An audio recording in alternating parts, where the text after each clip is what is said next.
that I'm going to talk about first of all, and then move on to a little bit about Abingdon, is on the curricular side to really talk about why a school like Abingdon has stuck with A-levels and why we think the A-level is really the gold standard. And that really means, therefore, talking a bit about comparisons between A-level and the IB as being the kind of most obvious alternative to A-levels.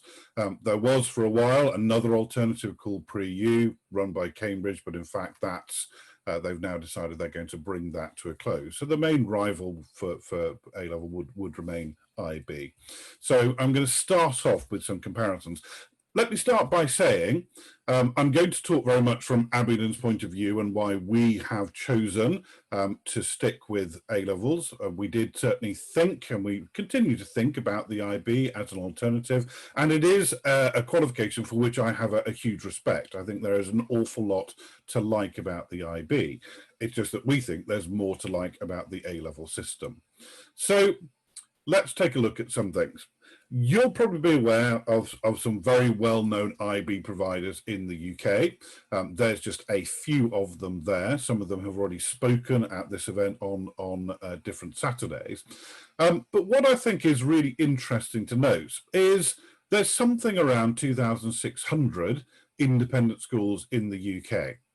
I wonder if you know how many of them are offering the IB diploma. Well, I looked it up and the answer is 73. So 73 independent schools in the UK offering the IB diploma. So it's not something, although it's been around for a very long time, it's not something which has really taken hold in the UK. It's not proliferated. It's not something that everybody's looking at and thinking, well, that's the answer. That's got to be the way to do things. In fact, it's really not grown very much in the UK. Now, there can be all kinds of perspectives, and I'm certain somebody who was talking to you from an IB school would absolutely tell you why, that there are really good reasons why it hasn't taken hold, but the facts are the facts. It hasn't. What is interesting, because if you go to any of the websites of those schools, you will find that the heads of those schools absolutely evangelizing for the IB. They will tell you things like, I've just taken these from their websites, that make it sound as though IB is the only possible way and absolutely the answer to everything. It isn't a surprise. This is the kind of thing that heads do, of course, and one of the reasons, possibly being a bit cynical, is it's a huge investment for a school to go into the IB. It's a huge money investment. And of course, a head has to argue very strongly for the benefits of what they've invested in. But I still ask that key question. If all that you're seeing on the screen there is true, particularly things like this one, which I'm going to come back to, being told that the IB is every bit as specialist as the A-level programme, for example, that IB is about being holistic and it's really the best preparation for university study, I stick with my question. If that's true, why has it not taken hold? Again, back to the numbers. So, just to talk a little bit about the IB, again, I'm not speaking as somebody who teaches the IB. I've had a look at it, and a pretty good look at it in my time, and I'm not somebody who will never say never, but just to remind people, and maybe some people aren't completely aware of it, this is how the IB works, as you're seeing on the screen there, that you choose within these 6 groups. So language, usually your main language, your native language. Of course, being an IB, they want you to acquire another language. This is what some people might refer to as humanities, individual and societies. There's science down here, there's maths here, and then there's group 6, which is the arts. And you can not do something from group 6 and you can choose another one from these ones here. Usually, you take 3 of those to the standard level, just to kind of halfway through, and then you might take 3 or 4 of those through to the higher level. At the centre of it, they will always say there are 3 other things that you need to be talking about. You'll be doing an extended essay of some kind. You do a module on theory of knowledge, how people acquire knowledge, and they think it's pretty important, as do we actually, that you are involved in your community and you're thinking about the service that you're giving. So it all sounds great, But it does come, as I put on the title here, it does come with certain strictures. It comes with some limitations to it, because you're pushed down particular routes. And you've got to like that. You've got to like that idea. So here are some of the strictures as I see it. You've got to carry on doing your language. So if you're English, and English is your main language, it makes you carry on doing English all the way to age 18 and English literature. That might suit you. Of course it might suit you, but not everybody. At a school like mine, English literature attracts a good number, sort of 30 or so boys might do English, but a lot of them, they're happy reading themselves, but they don't want to be studying English literature. They want to use their time for other things. I think learning a foreign language is great, but it's not for everybody, and they don't necessarily want to do it in an academic environment. You have to do one science. That wouldn't necessarily have suited me at A level. You will have to carry on with maths. Again, I'm not sure that would have suited me. According to the strictures, you can't be a triple scientist if you want. You can't be a triple linguist. I think there are possibly some routes around that if you do a very bespoke thing with IB, but it's certainly not straightforward or easy. Let's compare that, and I must here speak from an Abingdon point of view, compare that with how A-level might work. So here are the A-level subjects that Abingdon offers. So you can see quite a list there. And I suppose my key point here is our boys get a free choice. They get to choose within that group that you see there, the ones they want to do. We don't insist on any particular thing being done. We don't insist that everybody counts with maths. Lots and lots of our boys do, probably about 2/3 of them from GCSE, but we don't insist that they do that. We don't insist that they carry on with a language. And of course, within this, not for all subjects, but for a good number of subjects, you've got lots of opportunity to choose a particular syllabus. So we have different exam boards.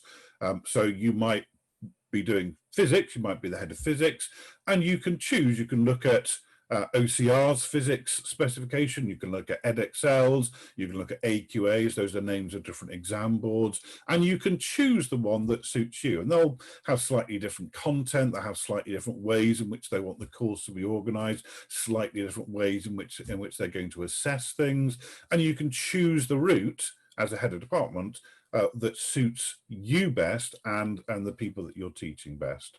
So just to give a few examples, sorry, that's just gone back one, to give a few examples of things which I'm not certain are possible in the IB. At Abingdon, a boy can do that combination. But he can be in a tutor group, in a boarding house, next to a boy who's doing that combination, and somebody who's doing that combination, and somebody who's doing that combination, and so on and so on and so on. Because you can choose which route works best for you according to what you are really interested in. And behind this are the principles which really I'm putting up on the screen, which is really, for me, the core of why we have stuck with A-level, because it's about freedom. It's about what you being able to choose where really you want to do a lot of study. At GCSE, at Abingdon, we do choose a lot of their subjects for them. So boys will do a core of, out of 10 GCSEs, they'll do a core, usually of 7, that we have chosen for them. By the time they're getting to A-level and they're thinking about university, they're thinking about what they might want to do there, we think it's the right thing to present them with more choice and allow them to begin to specialize. It's kind of like a triangle, that you work with a broad base at the beginning and you narrow down to the things you're really interested in. And we certainly find that our students are very keen on the idea of being able to choose what they want to do and not be told what they're going to do by the time they're in sixth form. You can have different points of view on this, but for me, I'm not terribly fussed about what boys are studying. It's the study, it's the desire to study, it's the motivation to study that is more important to me, that they want to study things. And time again, it is shown to us that when boys, students are studying what they want to study, that's when you get the real payback, what they're really inspired by. So, for example, even though we have all this choice, we do occasionally come across a boy and we get the sense that, you know, perhaps his parents are choosing his A levels or pushing him down a certain route, and we do a lot to try and stop that, because much more often than not, it doesn't lead to a good place. If a boy's not doing something at A level that he's really motivated by, it tends not to go very well. We fundamentally believe in that idea of choice and being able to drop things that you no longer enjoy, you just don't want to take on as an academic thing. As I said, you know, our boys are very literate boys. They're not a huge number necessarily do English literature A level, but they do read. They're perfectly, you know, able to do that and happy to do that, but they want to do it in their own way. So that principle of freedom for us is crucial. Again, I'm sure somebody from an IB school will object to what I'm about to say, but this is my take on things. First of all, I think it's pretty incontrovertible that IB takes more time to do. It takes more curricular time to do. It's simply, in terms of the hours that they expect of you in the classroom, it's a bigger number. So here's my take on it. You may like that. I think it's good for the reasons that I've put up on the screen there.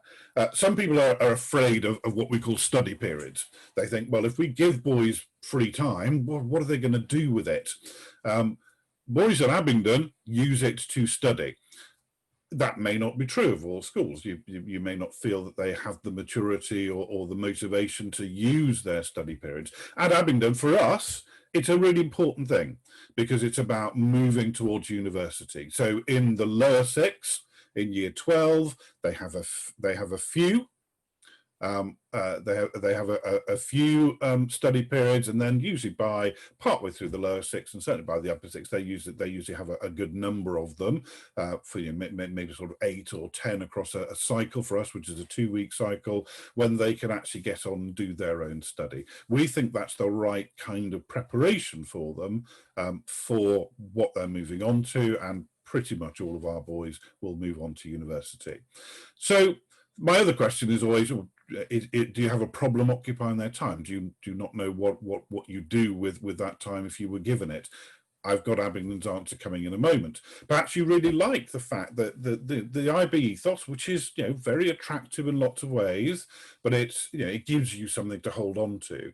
It gives you a structure, and perhaps you do just believe that, you know, things should be a bit more controlled and perhaps a bit less in terms of student choice. That's not the way Abingdon goes, but that's our view. To give you a sense of the number of hours, and this is just taken from the IB website, that's the kind of sort of hours we're talking, which is, I would say, significantly less than you might expect at A level. So on the depth versus breadth question, you saw one of those websites earlier on saying, well, there's just as much depth in the IB. The received wisdom has always been, well, if you're going to do more subjects, which the IB makes you do, you're probably going to be doing them in less depth than you're doing A level. But some people would argue against it. You're going to get very different views. I'm giving you a view there. The University Admissions Officers report was kind of in 2017. Happy to say what you said there, what you can see there. The IB, good at encouraging a global outlook, but really there isn't much doubt. A levels are the ones that give you the real in-depth expertise. So, you know, listen to 10 people, get 10 different opinions, I'm sure, but I'm pretty convinced that A level is about depth. So here's the big question for a school like Abingdon. Okay, if you've gone with the depth, what about what perhaps the IB gives students that A level aren't necessarily going to give them? Can you give them that depth, the rigor that comes with that, as well as that breadth of holistic education, as well as that global perspective? And this is where I'm going to get, you know, even more specific really about Abingdon, because yes is the answer, but I think you've got to have a really, really strong co-curricular program. A really strong ethos of exploration, a really strong ethos of development and being outward looking. So for a school like Abingdon, remember, that's back to the A-level list, and boys will be doing at the beginning of the lower six, they'll be doing 4 of those. Very often that will reduce to 3 by the end of it. UK universities are still only looking for 3 rather than 4 A-levels. Our boys will tend to, by the upper 6, focus in on those to make sure they maximise their grades on that. But we also expect, or certainly encourage, the EPQ. I'm going to talk a bit about that. That's the extended project qualification, or if they're not going to take that on, which is a full qualification, a good number of our boys also do our own internal summer project, as we call it. And then what no boy at Abingdon can get out of being involved in the other half. So I'm going to talk a little bit about those. So you remember the IB has its own extended project, and I think extended projects are fantastic. I usually supervise 2 or 3 of them myself during the year. They're brilliant things to supervise for some key reasons. For us, essentially, the EPQ gets done from the spring of the lower 6 through to the autumn of the upper 6. And the brilliant thing about it is students get to choose whatever they want to talk about. They set their own question under the guidance of a supervisor like me, often related to A-level work, but it can't overlap. It can't just be doing more of the same. It's often related to things they're thinking about doing at university. And it encourages genuine research skills. So I don't teach them. I don't teach the boys that I'm supervising. In fact, at Abingdon, we very deliberately assign supervisors to boys in areas that the supervisor isn't an expert. Because if you are an expert in that area, you're tempted probably to become a teacher again and start teaching them. Actually, my job is to organise the process, make sure their research base is sound, to guide them along the way, to be a kind of informed but not expert reader of what they write, and get them to think about the process. Because one of the key things for us is this idea of the accent on learning to learn. Because part of the self-assessment of that is that you've got to be thinking all the time about the process you've gone through, and about 20% of the marks are allocated really to your reflection on what you've learnt about learning during it. For me, and I've looked at the theory of knowledge element of IB, for me that's really the best way to learn about learning, is by doing things. The theory of knowledge has got some wonderful concepts in it, but I've found it when I've looked at it, it's rather separate. You're kind of learning about learning without actually applying that in a direct way very often. And for me, I think learning is about doing. And I've always found when I've looked at theory of knowledge unit, it just seems to me to be a bit divorced from actually applying it. Other things about the EPQ which I think are brilliant is they have to do a presentation. So they're working on their presentation skills, their performance, their ability to talk to an audience and take questions on their feet. They don't know what the question is going to be. They have to take questions on that. And they produce an essay, or they can produce what's called an artifact. They can actually construct something. So a couple of years ago, we had a boy whose project was creating an app for an iPhone. And you had to have some writing backup for it, but the kind of product was the app itself. So I would also say that learning to learn is a strong element of what you're doing in A-level as well. So very good preparation for A-level, very, very good preparation for boys, which is why we kind of time it as we do.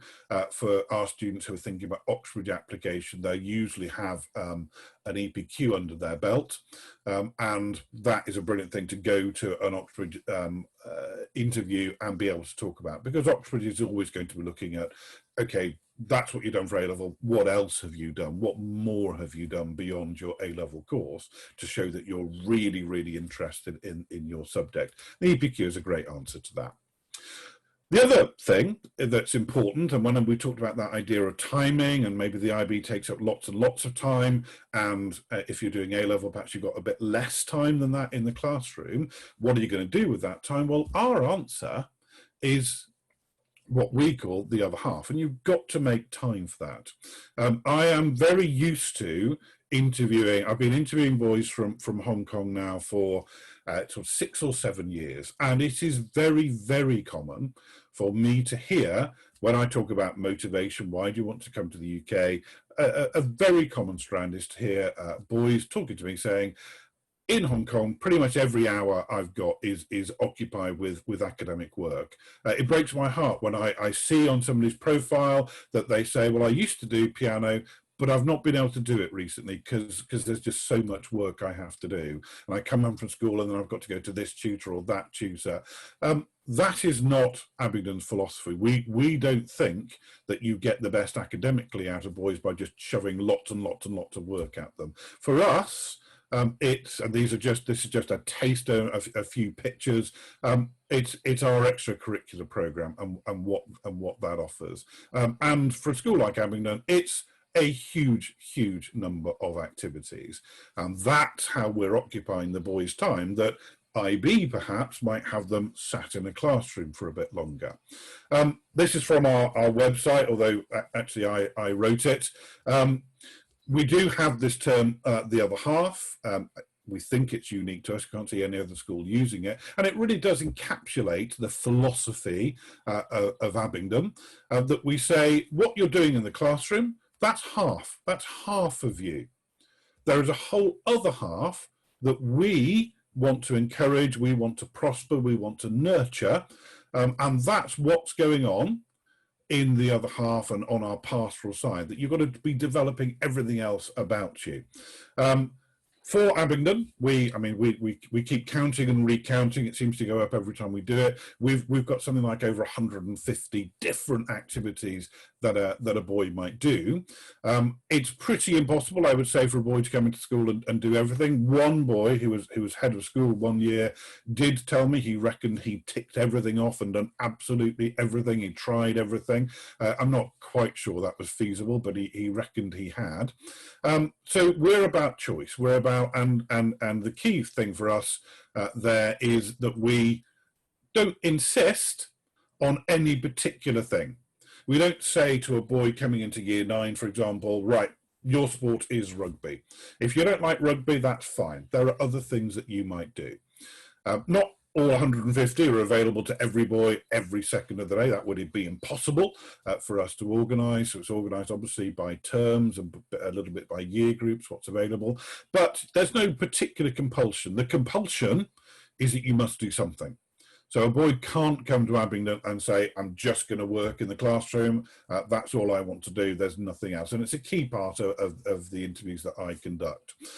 So freedom of choice, and they'll work with a tutor who will help them try to balance those things, balancing not just the other half versus the academic and make sure that they're getting that balance right, but also within the other half. So a tutor might look at a boy who's very, very sporty, who just wants to do a main sport and then a couple of extra sports alongside in other slots, and we'll say, well, okay, but why don't you balance that a little bit with something a bit more cultural? Why don't you get involved in doing a magazine? Why don't you get involved in the debating society? How about, you use your music and be involved in one of the ensembles or orchestra? And a tutor will try and help a boy keep that balance of the other half. So as an example, this is just an example. Spring term's quite a good example of this, of the middle term. In any week, Abingdon will be putting out this kind of roster. So huge number of hockey teams, football teams, but rowing will be there. Rugby will be carrying on in rugby sevens, cross country, fencing, badminton, squash, basketball. I don't think that's exhausting. If that's what's going on in a week, you'll see those things particularly happening on Saturday. But in the same week, there'll be orchestra, there'll be all the ensembles, there'll be other performances, and in the same week, there'll be people working on publications, there'll be debating, there'll be MUN, Model United Nations, there'll be the chess club, and so on and so on and so on. And here's a key thing about it, coming at the bottom of the screen. You can be one boy and you can be doing all 3 of those kind of categories. It's not that at Abingdon you're just sporty, or you're just musical, or all you do is the debating. You can be all 3 of those things, and our timetable is worked out so that you can participate in all 3 of those things. You might have one that's more important to you. You might be right up here in the first 11 for football, and not in the first orchestra, but in the second orchestra. and you might go along to debating to offer points from the floor rather than being a main speaker. That's fine, that you've got one particular one that you want to emphasize, but you're participating in a huge number of things. That is what we think is important. That's what we think the IB would possibly constrict at a school like Abingdon, that freedom to do those other things. And my goodness, isn't the other half really important for the development of character, of teamwork, of those skills that we hear time and time again that employers are looking for in terms of ability to work with other people, solving problems, resilience and perseverance. Yes, you can see those things on the academic side, but you see them in spade loads when you're looking at them in a school's extracurricular. The last thing that I'll talk about then is this idea of global perspective. Just a couple of pictures to bring in there. Can you have global perspective in a school if you don't do IB? Well, yes, of course you can. How do we do it at Abingdon? For us, it is immensely helped by the fact we're a boarding school, and our day boys, absolutely embrace those boarders that come into us, embrace their different cultures. That mix of cultures is fantastic. So the whole school, for example, celebrates Chinese New Year. And that is a huge input, but also the huge number of trips overseas that we have. You can see lots of sports trips going on, most recently going out to South Africa, things associated with particular activities. So I'm thinking of the music tour last year that went to Japan and indeed came to Hong Kong as well. Subject-based ones, so subjects will often go out, geography, for example, going out to places like Iceland. I accompanied the physics trip. If you heard my introduction, you know I'm no physicist, but I accompanied, because I was interested, the physics trip that went to CERN in Switzerland to look at things like the Large Hadron Collider last Christmas. That's a trip that goes every year, as well as ones that are just open to anybody, don't have to be doing a particular activity or subject to do it. For example, the annual skiing trip. So we think that is part of giving that global perspective. And for us, it comes, again, crucial idea, it comes from experience. It comes from really engaging and doing things, not from just talking about doing it. It comes from the experience of doing it. So academically, unashamedly, I'll put some results up there. For us, can you excel in A-level? These results are pretty typical. We publish all our results going back years and years and years and years. You can see them for yourselves. I've got links at the end. So these are pretty typical. For us, GCSEs are a real excellent point of kind of holding students to account, a real moment of test for them at age of 16. I've mostly focused on the idea of the IB diploma at sixth form level. The middle years program, I know the IB offers, I don't see that its rigor is quite there in terms of what it's doing with 16-year-olds, if I'm honest. I think GCSEs really do place a lot of rigor and hold students to account for their learning and give them a real test. A-levels, again, rigorous point of accountability, very well respected by universities.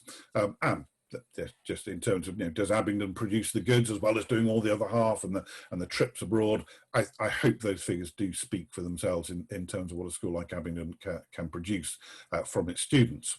So 3 key things just to finish off with. A school like Abingdon, very strong academics, the rigor of that GCSE and A-level, the depth that comes from doing A-level subjects, holistic education. Key for us is that other half, the co-curricular provision, pastoral support, very much a philosophy of doing, not just talking about doing, but actually actively doing things. And then that strong worldview that comes from that fantastic blend we have of boarding and day pupils, and what I've referred to there as the expedition philosophy, the idea of getting out and actually going out into the world and doing things. So I'm going to see what questions have come my way. That's just an aerial shot of Abingdon School, and I will just leave it on for anybody who wants to note anything down. Some of those key areas that I've talked about there, I mean, if you just go to our website, abingdon.org.uk, obviously you can go anywhere, but other half is there, academic performance, and then from the admissions department, 2 key things. So I think I'll be told if I've got run over time horribly, Wallace, but I think I'm pretty much on time to take any questions. Thank you, Graeme. That was great. Yes, so let's begin the Q&A session. We do have time for a few questions, so I'll begin right away. So the first question we have is, first of all, thank you for the presentation and all the insights on the differences between A levels and IB. Now, are you concerned about the grade inflation in A levels in recent years? And has that changed the dynamics of university entrance? Um, Yeah, this year aside, which is a very unusual year because we were all doing centre assessed grades, I don't think the grade inflation has been extreme.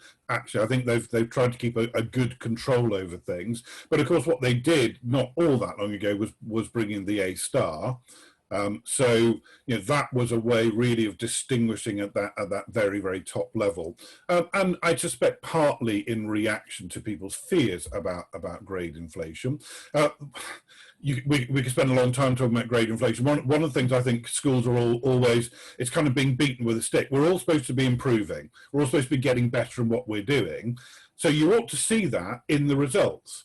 If you didn't see an improvement in results, people will be saying to us, well, what are you doing to improve? But when you do improve, people then say, oh, that's only grade inflation. So you end up between a rock and a hard place in terms of, if you're trying to improve and get results better, but then people are saying, well, they're only getting better because they're giving the grades more easily. It doesn't seem very fair to me. It feels to me, in terms of teaching A level, it's a good, strong standard. But the A star is there for some distinction, and some universities are definitely using it. Cambridge in particular, I would say. Sure, of course. Thank you, Graham. And just furthermore into your presentation, now a few of our attendees are asking, if my child is coming from an IB school and they're trying to apply to Abingdon, is that a difficult transition or journey? And just in general, for those that are interested in boarding schools but are coming from an IB school. Coming from doing probably the middle years program, you mean? Correct. Yes. I suppose, yeah. No. I mean, we need to know that a certain level of content has been covered. There's an expectation. GCSEs lead very neatly onto A levels, and we partly choose our GCSEs matching against the likelihood of our students going on to A level.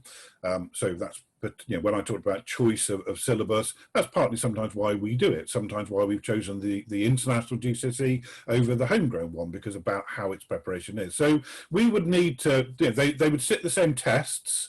We set a paper in each of the subjects that they might do, as well as some general like verbal reasoning and an English essay if their native language isn't English, to test, and then we do an interview. So it very much depends on sort of case by case. It might be awkward if they want to do physics A level and they haven't covered an awful lot of what would be in an IGCSE specification. It's not necessarily the end of the line, because work can be done over the summer in between, but we would have to have a close look at it.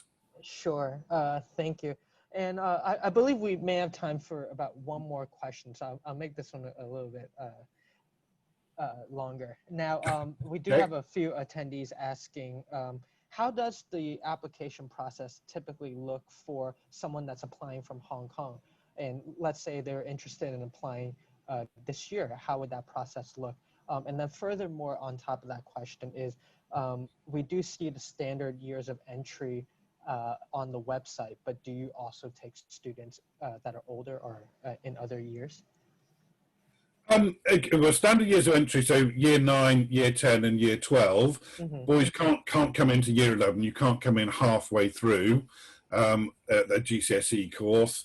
And at year 7 and 8, we don't board at year 7 and 8. So if it's a boarding place, we don't begin until year 9. So, and also, you wouldn't take someone into year 13 halfway through an A-level course. So that's why. Broadly, although there's a lot more information, and you can see the links there on the slide I've left up.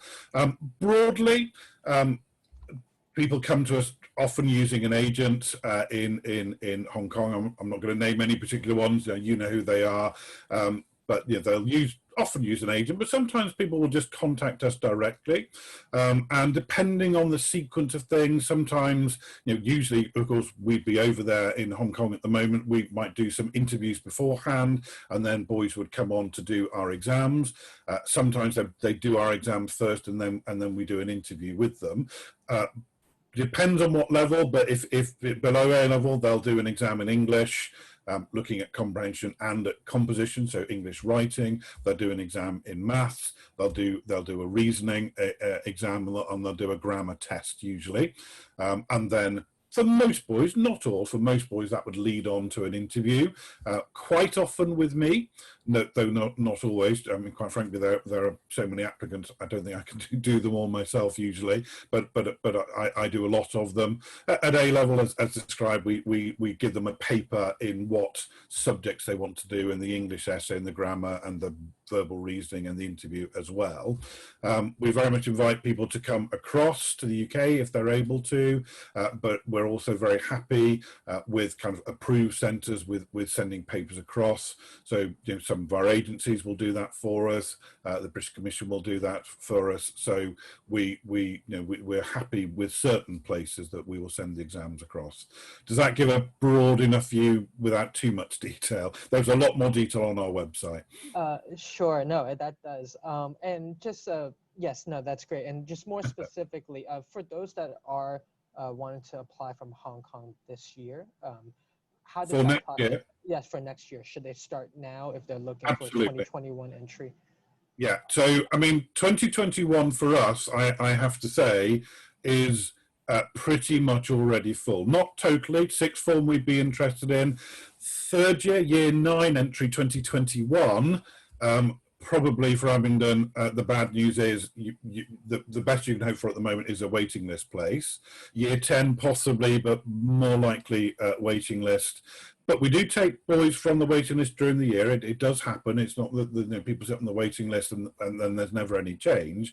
Really, for Abingdon, it's moved into a game where you need to be thinking 2 years ahead.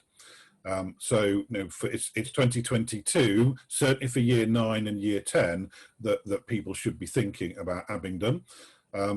But sixth forms, you know, often a little bit different. But even then, we'd encourage people to be looking a bit ahead. But I'm conscious that the sixth form, it tends to be people aren't certain about that until just before, and we have a few more places there. Okay. Sure. Thank you, Graeme. Okay, and before I let you go, I believe that's all the time we have for today. Do you have any last words for our guests? No, thank you. I'm so sorry that we can't be with you in Hong Kong. Jane, my colleague, who I know is watching what's going on at the moment, we come across to Hong Kong every year and just love our time there, and, you know, interviewing people, learning a bit more about. I think it's so important that we. I mean, you know, some people say, you know, when all this is over, is anybody going to fly anywhere anymore? We think it's really important that we come, that we're not just sat in England and, you know, and saying, well, come to us, but we don't know anything about you. I'm so sorry I can't be there. That's my message. I really enjoy my time in Hong Kong, learning more about it, trying to visit a different place every time that I go. I haven't yet been allowed by the head of the Director of Admissions to go to Ocean Park, but that is my big aim when I'm allowed back into Hong Kong. So that's it. I'd much rather be doing this in person than over Zoom, but you know, this is where we're in at the moment. So thank you very much, Wallace, and thank you to Wickham for hosting.